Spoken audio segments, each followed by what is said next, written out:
Anime haqida 25 ta fakt. Salom do'stlar, X-Fact kanaliga xush kelibsiz. Anime olami sirli va qiziqarli. Siz anime haqida bilmagan qancha faktlar borligini tasavvur qila olasizmi? Bugun sizga anime haqidagi 25 ta ajoyib faktni taqdim etamiz. Qani boshlaylik. Anime so'zi yaponcha animation so'zidan olingan, lekin xalqaro miqyosda faqat yapon animatsiyasini anglatadi.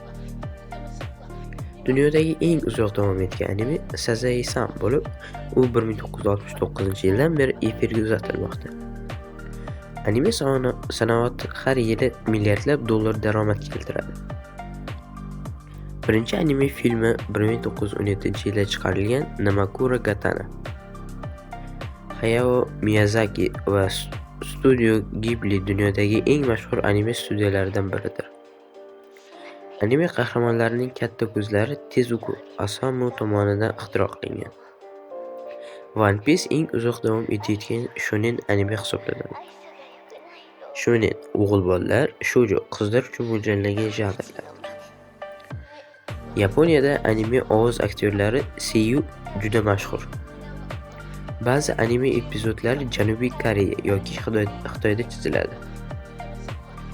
Dunyodagi eng mashhur anime personajlaridan biri Pikachu. Anime fanatlari otaku deb ataladi. CGI texnologiyasi anime yaratishda tobora ko'proq ishlatilmoqda. Anime ochilish va yopilish qo'shiqlari chartlarda yuqori o'rinlarni egallaydi. Demon Slayer Mugen Train eng kasabop anime filmiga aylandi.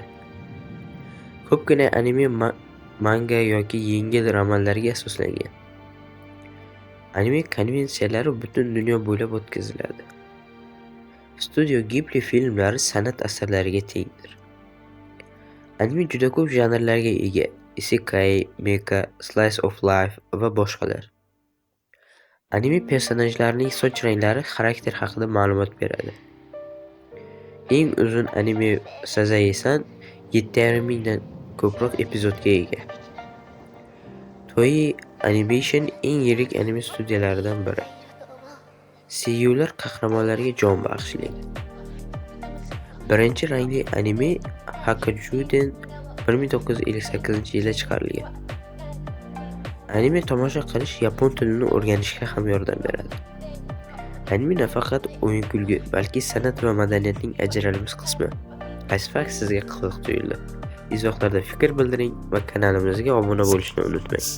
Rahmat e'tiboringiz uchun.